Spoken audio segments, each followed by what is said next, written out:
I got a request to shoot the new Sequel ST. This is the 31 that we're shooting, and my boy Greg here. We're going to talk about the differences between the original Sequel and the new ST, which is basically the tuning devices that are put into it. But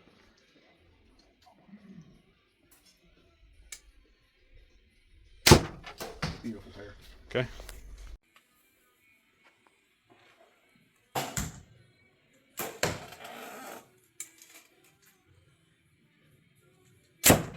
Shrunk it. Moved her over a little bit there. Now let's put a rest on it that actually points to center, and I bet it's a bullet hole.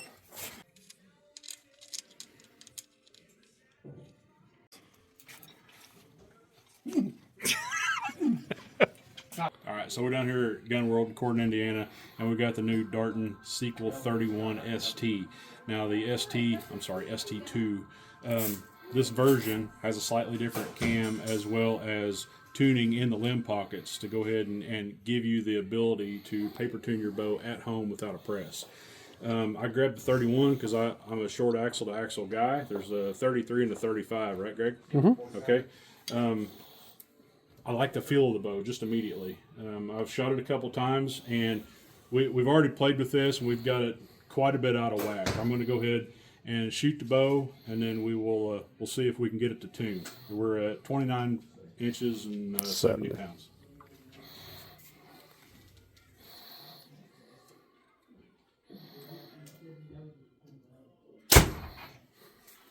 Well, that sucks. I shot a bullet hole.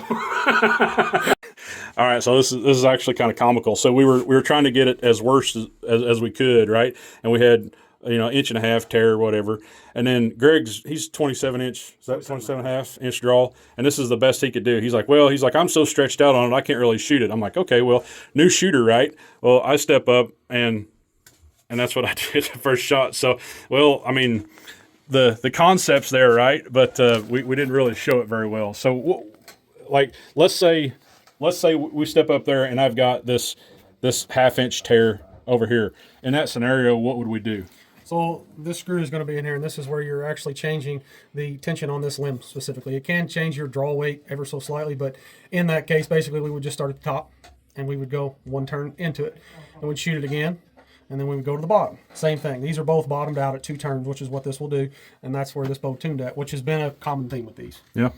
Okay. And then as far as you said, a different cam, the cam geometry and stuff is the same as far as I understand, but the module is different than last year's bow. It is a faster module. I'm not going to call it a speed mod. They do have a speed mod. This one just basically changes the draw cycle, in my opinion. It doesn't really have any... last year's bow, I feel like it had 2 peaks in it. As far as from the draw cycle, this one's kind of 1 peak, and then kind of, it's not a dump into it. It's a nice, smooth transition all the way through. Even an inch and a half long on me, it doesn't feel bad at all. But overall, it's a very impressive bow. I like the way the bow aims, the way it points, and on the shot, it feels great. What other, just random question, what other finishes does Darton offer? I know there is a slew of color options as far as your solid base colors. They've got black, tan, OD green, gray. They've got a couple different camo options that are not your big name brands, but one thing they just did with these is offered them in Mossy Oak Bottomland, which we will have here before very long. Oh my gosh. you said that just to me to sell me, didn't you? Mm-hmm. Yep. Yeah, so this is one of the colors that I really do like. This is a Folds of Honor edition bow. It's got your digital camo on it, and then you got your Folds of Honor on the limbs. The really neat feature about all of this is a portion of this goes to the Folds of Honor program. It's just a really good looking bow overall, and this is not a color scheme that you see very often anymore, the digital camo, and I think it looks great. They did an excellent job on the finish. It's very clean, and like I said, you've got the Folds of Honor. Not saying you have to, but a set of red, white, blue strings cables look pretty good on this. That's right. So I noticed this yoke system that they have here. Is there some adjustment in that? So basically this is your timing adjustment. It's an option you have. You'll have bows where half a twist is too much, twist was way too much, half's too much. You can actually get in here. There's a set screw in here that you loosen out, and then you can actually just rotate this ever so slightly, check your timing again. And you can do it top and bottom. Yeah. That screw locks it back in, but it's allowed you to get your timing perfect. I noticed on both cams there are timing marks. Yes, and the T is for your target and the H is for your hunting bows. Okay. Because they offer the same cams on their target. Oh, I got you. Okay.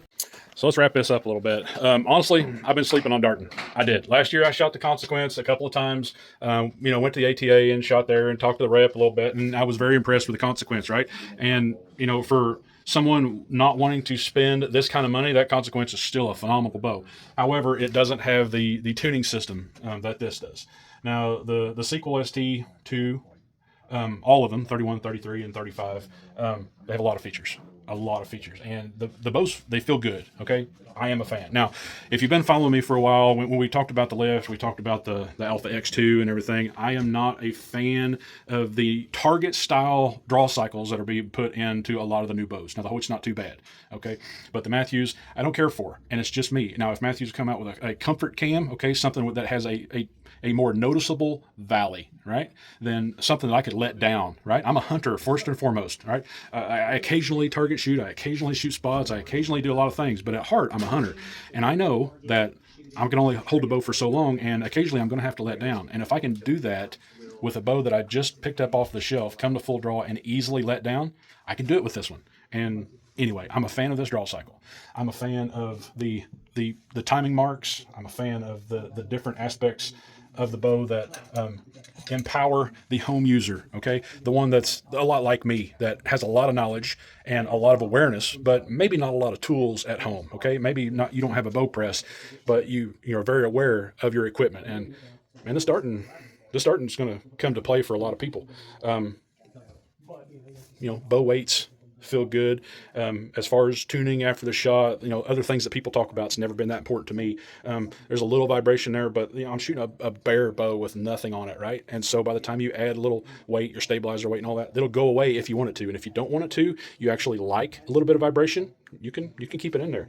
I do like the straightforward grip. Okay, nothing fancy, but it is square enough to where I can feel it and know what's going on.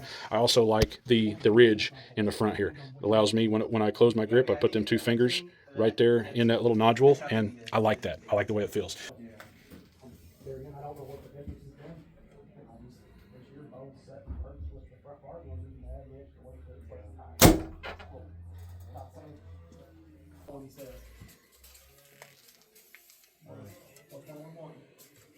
I was going to figure out my draw length. I was looking at the long, real long.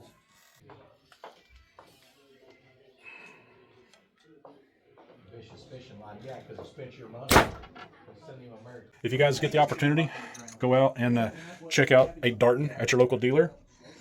I think you'll be pleasantly surprised. Y'all have a good day.